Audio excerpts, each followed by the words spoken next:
Hi guys, James at RampantLionReviews again for you today with another beer review. For this one we are going to head over to Germany once again. We're going to go to Bavaria and continue on with this kind of mini series of German beers that I've been reviewing for you. But this one is a very interesting beer because it comes to you from the oldest monastic brewery in the world, and I believe they're also the second oldest brewery in the world overall. So we're going to go to Klosterbrauerei Weltenburg, who are from very close to a little town called Kelheim in Bavaria, and we're having a taste of their Doppelbock beer today, which is called Asam Bock. And I've tried this beer on 2 or 3 occasions before, and it is a really beautiful beer, so I'm very glad that I finally got around to trying it for you for the channel today. I'm really looking forward to this video. But anyway, as is usual with my beer reviews then, I'll take you through a very brief history of the brewery and the monastery. If you do want to get straight to the tasting, just fast forward. The brewery website's in the video description for you below, along with a link to my other reviews that I'll do from Weltenburg in the fairly near future.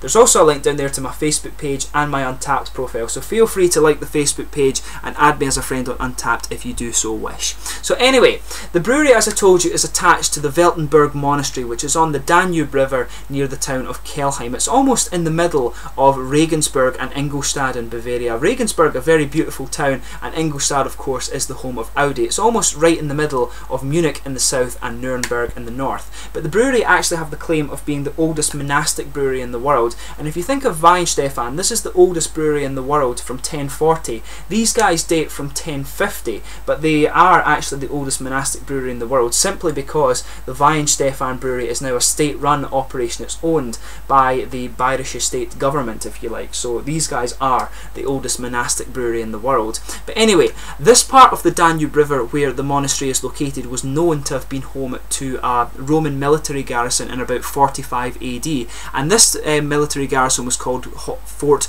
Hoifningen. And the monastery was actually founded in the year 617 in accordance with the rules of St Columba by Irish and Scottish monks, namely Eustachius and Agulus of Lexoil, but in the year 800 they actually converted to being a Benedictine monastery. But the monks left the monastery at the beginning of the 10th century, and this was mainly out of fear of the nomadic Finno-Uric peoples who had laid waste to Italy, Bavaria, Saxony and also Swabia. Later though, in 932, the monastery became associated with the bishopdom of Regensburg, and it was repopulated by members of the St Emmeram's Abbey. Now the monastery brewery was founded in the year 1050, and later in 1191 the abbey church was consecrated. Basically it was recognised by the religious organisations. But in the 15th century the abbey suffered due to the way it was run, but reform was introduced modelled on that was observed at the Cashel Abbey, and the brewery began and the monastery began to basically grow from this point. But between 1546 and 1547 the Weltenburg monastery was sacked when war broke out in southern Germany between Emperor Karl V and a Protestant alliance, and the monastery was also sacked several times during the 30 Years' War, which was 1618 to 1648, basically Catholics versus Protestants, but it was strongly guided during this period of turmoil by Abbot Matthias Abelin. And the monastery was also a founding member, in fact, of the Bavarian Benedictine congregation, which was founded by Pope Innocent XI in the year 1684. But between 1713 and 1743, Abbot Maurus Bachel actually built many new buildings in the Weltenburg monastery, and the famous Baroque church of St George was built by the Asam brothers between 1716 and 1739. And of course, this is who this beer is named after. But in 1803, the monastery was dissolved as a result of the secularization that swept through Germany. This was the same as Weihenstephan, in fact, but in 1858 Weltenburg, St Boniface Abbey Munich and also the Andes Abbey, these were responded by Pope Pius IX, and the Weltenburg Abbey became a full monastery once again in the year 1913. But in 2006 the monastery underwent significant work to actually protect it from flooding on the Danube River, because the levels in this river, or the water levels, are actually very variable, so there's quite a bit of modern engineering in the very old abbey just to protect it from the elements basically. But today the monastery is home to 14 monks, and it's been led by Abbot Thomas Maria Freihardt since I believe 1998. So just to list the other beers you can get from the monastery brewery, you get the Baroque Dunkel, the Asam Bock, this guy here, the Anno 1050, the Dunkels Radler, Naturtrub Bier, Baroque Hell, Earthy Hell, Hefeweißbier Hell, Hefeweißbier Dunkel, Weissbier Alcohol Frei, Rye, Pils, and also the Wintertraum, which is their winter beer. So anyway, let's get on to the tasting of this beer. So this guy is a 6.9% Doppelbock, and as I said, it's named after the famous Baroque architects and painters, namely Cosmas Damian Asam, rather than his brother. But yeah, this one is very nicely presented. I'm not sure if this is meant to be Damien Cosmos Asam on the label here, but I'll just bring up the camera and let you have a little quick look at that before we open it up.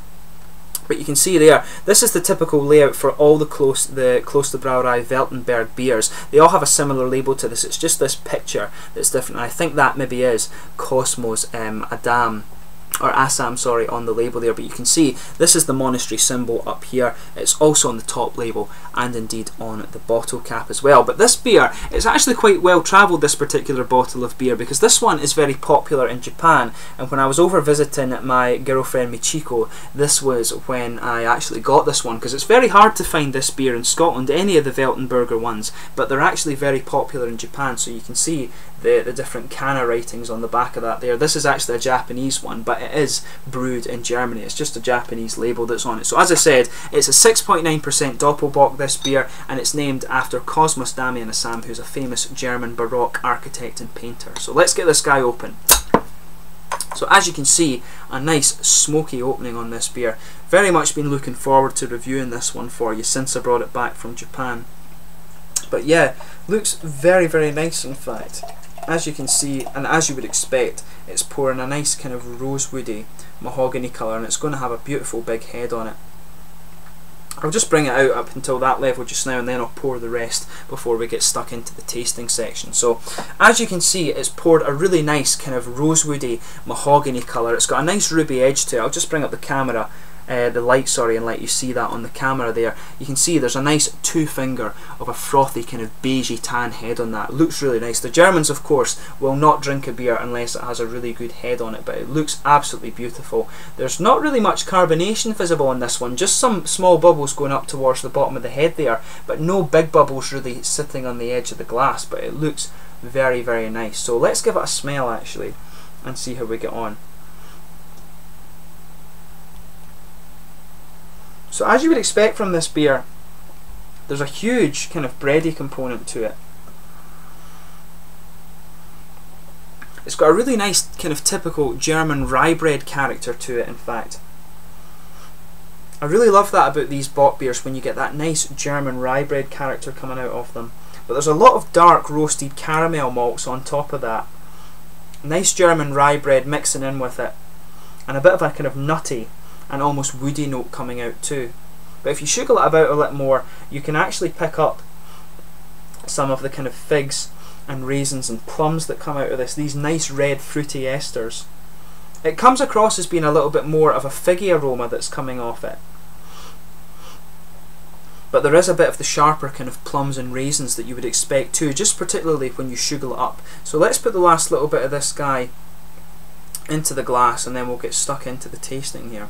So this is the Klosterbrauerei Weltenburg Asam Bock, and I know this is a really beautiful beer. I've been looking forward to reviewing it for you for quite some time. So let's get stuck into this guy. Prost.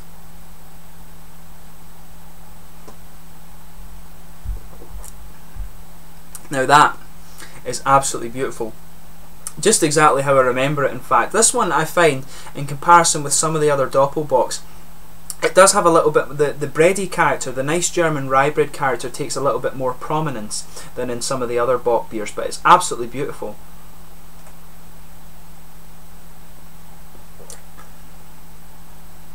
So yeah, you have everything that you would expect. It's beautifully smooth actually. I've had this beer out of the fridge for maybe about 20 minutes or so, so definitely give it that time to warm up a little bit, because it does help the malty flavours come out on this, and it also helps it come across as being a little bit more smooth as well. But that's exactly how German beer is in my experience. It tends to have a very smoothing carbonation, particularly important when you have Doppelbock beers like this.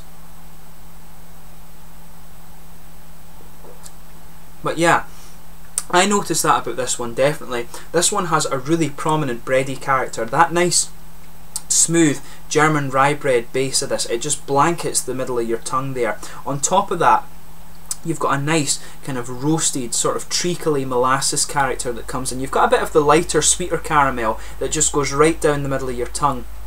But there is an element of the darker roasted brown sugars that you associate with kind of treacle or molasses flavours, and you can feel a little bit of dry character there just in the inside of your tongue towards the back. Really quite nicely done, in fact.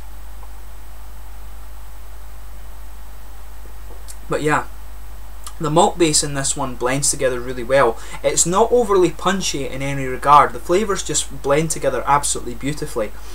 And there is a bit of a kind of slightly nutty or woody infused flavour to the malt base there. That blends very well with this kind of nice German rye bread, and then the darker roasted treacle and molasses characters, and also the sweet caramel that just goes right down the middle of your palate. Beautifully done, in fact. But yeah, the flavours in this beer really do just blend together really quite well, in fact. It's not overly punchy with the treacle and the molasses flavours. They just go together so well with the rye bread character in this. And there is a little bit of a dry character from the roasted kind of caramel and molasses in there. It just goes together so well. Around the edges of the palate, where you would be expecting the hoppy characters to come out, in the back corners there is a good bit of earthy character in there. And the cereal, there is an element of a kind of grainy and cereal flavour to this beer, and that's because of that German rye bread presence in it. At the back corners of your palate, you're getting a nice earthy hop character coming out. It's beautifully done, actually. As I keep saying it, but it goes. This is probably one of the best blended flavours you're going to get from a Doppelbock. The dark fruity flavours on the end are just really quite mild as well. It really is quite a figgy flavour that comes off from these red fruity esters in this beer. And you'll feel that around the front edges of your tongue. If you just move a little bit back from the edge of your tongue a bit, you'll feel this slightly oily bubble, and you just get a nice light figgy flavour coming out of it there.